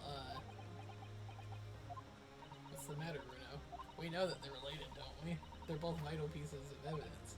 Yes, of course, you and I both know that. We know that McGilda's true character, and we know that the disc is significant, even if we don't know why. But if we explain all that to the court at this point, we'll have to acknowledge that McGilda's acquittal 2 months ago was a mistake. That the defense's argument was flawed, that based on false information. And that would mean admitting that Gina committed perjury. Perjury is a less severe crime than murder.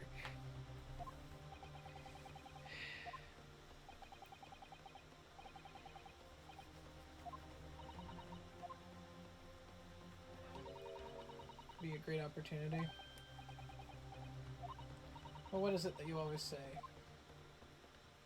Sooner or later the truth comes out, every time.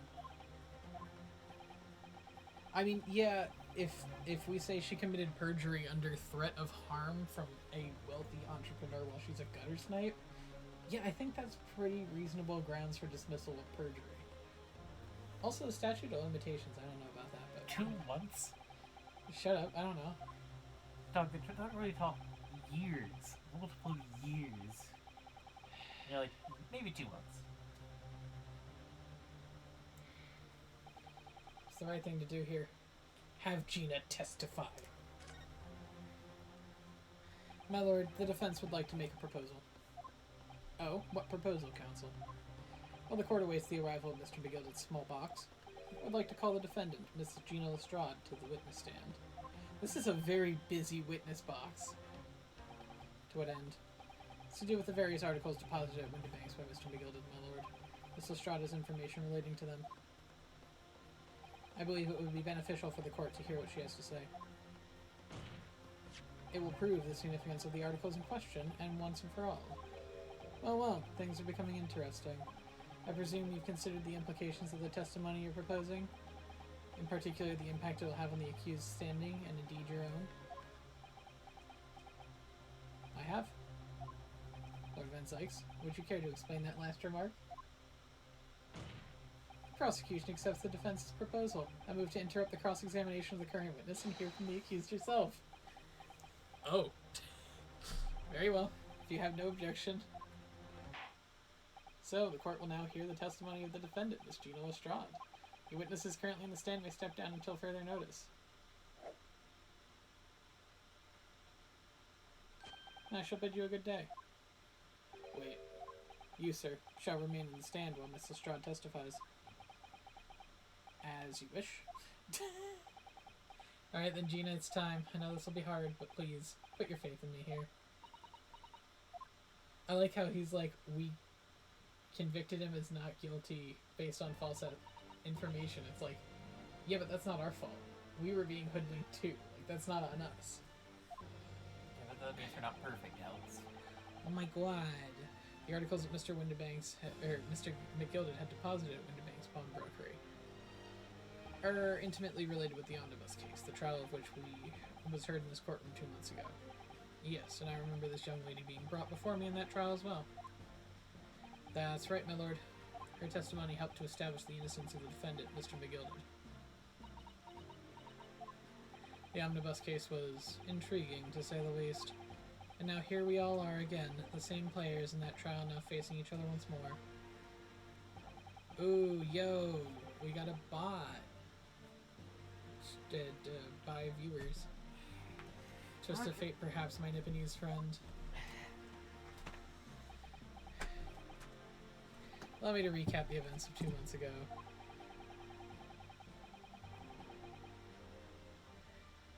An old brickmaker was stabbed to death in an omnibus running along London's winter streets.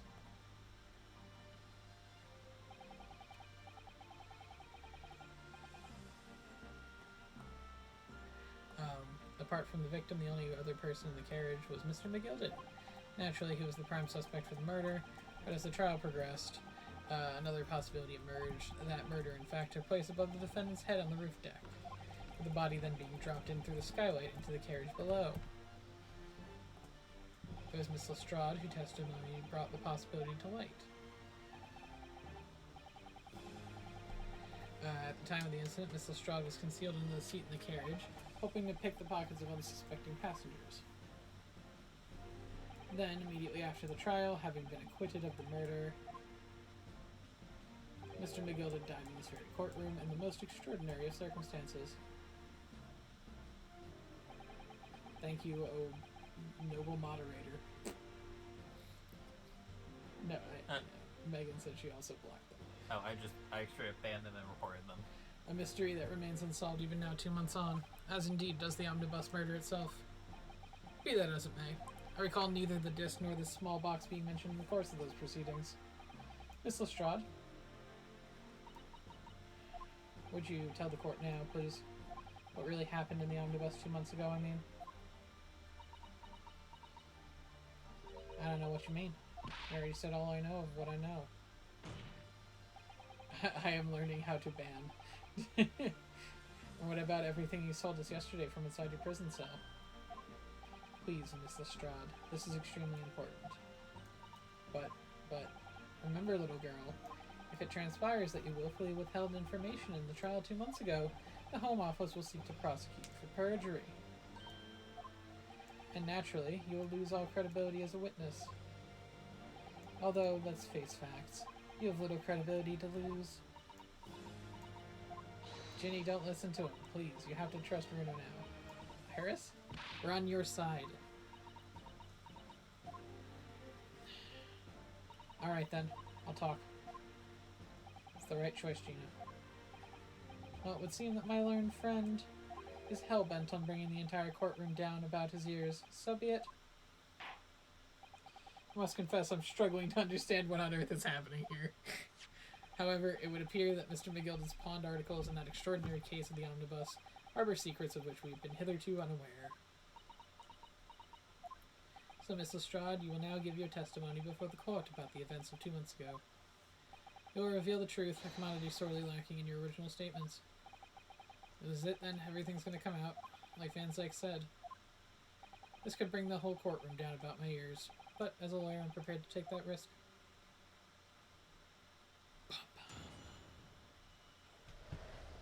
The real truth of the omnibus case. Truth is that Brickmaker Cove was in the cabin of the omnibus the whole time. When the Irishman dragged me out from underneath the seat, I saw the disc on the floor. All of a sudden, I heard a scream from over me head, and that pair on the roof deck went off to call the slops. So McGilded slipped the driver some tin to do a run to the pawn shop roundabout. He threatened me not to snitch, not to say nothing to no one about what I'd seen or heard. Good grief, this is outrageous. What you've just told the court bears almost no resemblance to your testimony 2 months ago. As you say, my lord. Then there's every chance I may have adjudicated an error in McGilded's trial. Sounds very much to me as if the man deliberately deceived this court in an effort to cover up the most wicked of schemes. Without a doubt, your lordship is correct. A great injustice was done in this courtroom 2 months ago. The actions of the accused in that trial, of this witness, and of my learned friend are entirely inexcusable. We were hoodwinked as well, you fucking knots. Be good? I'm just... nobody acts like a real person. Don't trust the Far East. Oh my god. The members of the jury are out there. Let me see if they showed up. Yeah, don't forget that lawyer from the East. They were all in on it together. Thank you. You're wrong, the lot of you. Mr. Nara Odo, the lawyer there, didn't know nothing about it. Humbug. I don't think so. Are we really expected to believe that? Racism? Yep. He really stitched everyone up, didn't he? What an operation to get the man off scot-free. Oh, Megan, you didn't even get to see the anti-Semitism. Yeah, that's true. Unforgivable. Stop. The lies have to stop. Stop. Yes, the defense made a terrible error of judgment. I intend to take full responsibility and suffer whatever consequences are deemed appropriate. However, it's imperative that the court, yay ignorance, that the court allows the witness to elaborate on her testimony, because the true significance of McGilded Pawn's items must be brought to light. Very well, my learned student friend. Given the depths of calamity you've just plunged yourself into, this may well be worth hearing. Words fail me. This situation is utterly deplorable. Mr. Naruhodo. Yes, my lord. I will decide upon your fate following the conclusion of this trial. Of course, my lord. Why am I...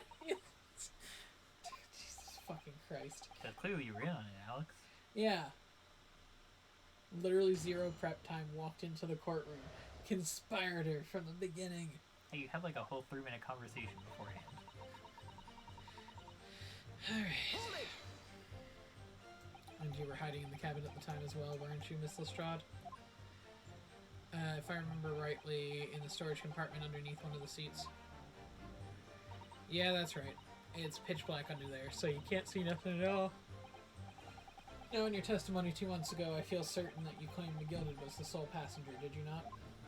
False testimony, my lord. Yes, we've established this. That's what he told me I had to say. But it's important that you tell us the truth now. Were McGilded and the victim acquaintances? I don't know, but I did hear them talking a lot. What were they talking about? Well, I couldn't hear too well, but if I had to say, I think it was about money or something. They kept talking about buying and not buying. Perhaps business dealings of some kind. Anyway, they got louder and louder. It started to sound like a proper fight. I was pretty scared by then. I hardly dared to breathe, and then all of a sudden, I heard a noise like someone keeling over on the floor. It was blooming loud and all. I believe he let out an involuntary scream. Yeah. That's what gave me away. When the Irishman dragged me up from under the seat, I saw that disc on the floor. Hold it! Was the disc you saw this disc? Yeah, I reckon it probably was. It was right next to the cove lying on the floor. Could this disc have belonged to the victim, perhaps? I don't know, but McGilded picked it up pretty smartish. Then he sat with the cove with a knife in his belly up on the seat. What did he say to you at that time? Told me not to say a word about what I'd seen or heard to no one. About the disc and all. I was dead scared. The way he was looking at me, I thought, if I didn't go along with it, I'd get stuck with that knife too. Then he started asking me a load of questions, like what my name was and where I lived and that. He asked me about being a diver too. But after a while, what happened when the carriage was noticed? Yeah, that's right. There was a kind of rapping noise. Gina did not vent. McGilded did. McGilded was the sus imposter. Bogus. Hold it! There were 2 gentlemen occupying the seats on the roof deck, I believe. That's right. He must have looked down through the skylight and noticed the cove with the knife in his guts. When they screamed, the driver pulled up the horses and McGilded got me out of sight. Out of sight? Where? Back under the seat where I started off. Once the carriage came to a halt, the 2 coves from the roof ran off to fetch the slops. They immediately left to fetch the police. It would appear that they were entirely unrelated to the incident. So that left McGilded, the driver, and you still at the scene. Yeah, only the driver didn't know I was there because I was under the seat. I heard the cabin door open and a voice from outside. The driver, yes. He also testified in the trial, I believe. Beppo, no! There he is. Beppo! A fellow that went by the name of Beppo, if memory serves. Beppo did nothing wrong. I mean, he literally took a bribe from the accused to disappear. Beppo did nothing wrong. He just wanted a warm meal. What did McGilded and the driver have to say to each other? I don't know what happened and stuff like that, mainly. That's when McGilded slipped the driver some tin to do a run off to the pawn shop around about. Hold it! That pawn shop obviously being Windibanks on Baker Street. Just a moment, counsel. Do you mean to tell me the driver gave false testimony in the trial as well? Everybody did, man. Perhaps the excursion to the pawnbroker slipped his mind when he was in the stand. And do you, Lord Van Zykes? McGilded took off his coat and gave it to the driver. He folded it up all careful-like before handing it over. When I saw him do that, I remember thinking, that coat and what's in it must be worth a few bob. Yes, Gina was sure the disc must be worth more than Mr. Windibanks was suggesting, wasn't she? Remember her quibbing with him over the price that afternoon at the pawnbrokery. The driver looked pretty happy when McGilded flashed some brass in his face. He went out running off out of lick. And the bog trotter called to me to come out from the drag's cabin. He threatened me not to snitch, not to say nothing to no one about what I'd seen or heard. Hold it! Threatened you how exactly? Told me I'd only be able to scarp her if I did exactly what he said. Which included giving false testimony in court 2 months ago. Yeah, that's it. There was one other thing he said. Which was? He told me I'd have to hang on to the ticket from the pawn shop and make sure not to lose it. The ticket? Well, I never. Said that if he didn't show up to get the ticket off me in 2 months past, I had to go to the pawn shop and pay the money to keep it in the lug to stop it from being forfeited. He left me with some brass to pay for it. But really, why on earth would McGilded have done such a thing? Depositing his overcoat with a pawnbroker before the arrival of the police, it makes no sense at all. There would seem to be only one logical explanation, my lord. What McGilded had the driver deposit at Windibanks was something that he didn't want the police to see. Something very important that he needed to hide at all costs. Anyway, after that, he let me go, so I liked it before the coppers showed up. Well done, Gina. Can't have been easy to tell the truth like that. Yes, and to thank her, she'll have to face a charge of perjury once this trial is over, so I need to use the time we have now to get as much information out of her as possible. It's time to really go for it. Press her on every statement. I already have. Oh, and another thing. What's that?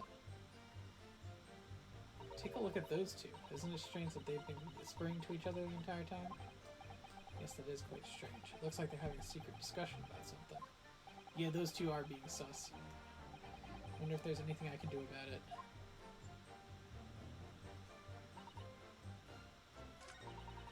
You know what? We'll press her on a random statement. Hold it!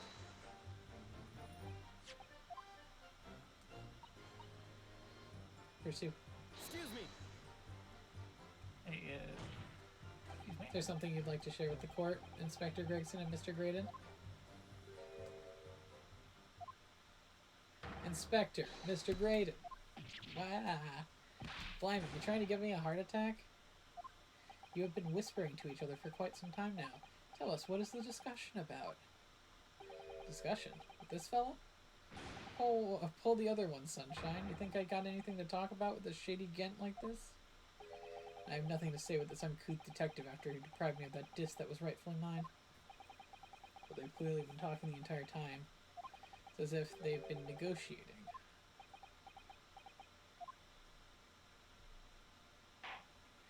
Thank you, Miss Lestrade. Thank you, Counsel. I've heard enough. I believe we now have a reasonable understanding of what actually transpired on the omnibus. It would appear on that night 2 months ago, a negotiation was taking place on the omnibus. Negotiation concerning this disc. However, matters did not run smoothly. When the parties involved began to quarrel over price, McGilded took what he wanted by force, at the expense of the other man's life. Which proves my point. The disc is clearly extremely valuable in some way. Although I don't understand why yet. And 2 days ago, precisely 2 months after the omnibus incident, McGilded's coat and its contents were due to be forfeited. I didn't know what I should do with the ticket. I mean, the cove died right after his trial, I knew that. So you decided you would try to claim the articles as your own? Well, why not, eh? They were only going to be forfeited. Why shouldn't I have got them? Anyway, you can't blame me for thinking about it. Thinking ain't no crime. Miss Lestrade, it would appear Mr. McGilded was prepared to kill in order to take possession of this disc. Do you know why that would be? I ain't got a clue. But I reckon it must be worth a fair bit of brass. He was probably going to sell it. And you can't blame me for thinking that. Thinking ain't no crime. My lord. Bailiff. The evidence your lordship has requested has been located and is ready for the court's inspection, sir. The box. Seriously, though, what are we expecting to find? I don't know, maybe a note. A mysterious little box deposited by McGilded 2 months ago. There's no doubt in my mind that it's a key piece in this far-reaching puzzle. To be continued next week on Dragon Ball Z. I mean, the Great East Attorney Chronicles. Yeah. The final piece of the trial.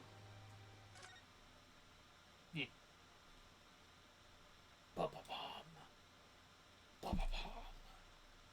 Yeah. Ba-ba-bum. Anyway. Alright, well that's about all the dramatic dun-dun-duns I got in me.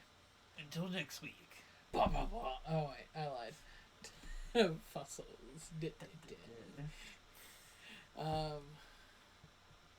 Have a nice night, nice weekend. Don't get yourself convicted of perjury, or apparently being conspiratorial with a Jewish Irishmen, because apparently they'll kill you for that. And yeah, I'm running out of things to say. You don't have to say things. But yeah, you do your best, Megan. Don't die out there. It's bad for your health. Be back on Tuesday with more P3 Reload. There you go. Boom.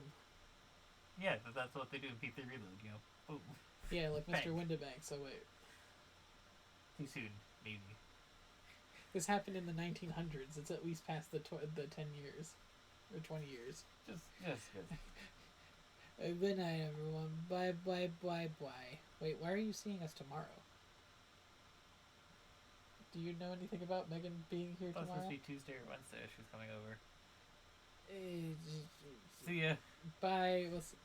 Oh, she's coming home tomorrow. Okay. Well, but oh, got doctor on Tuesday. Oh, I thought she was coming home on Tuesday.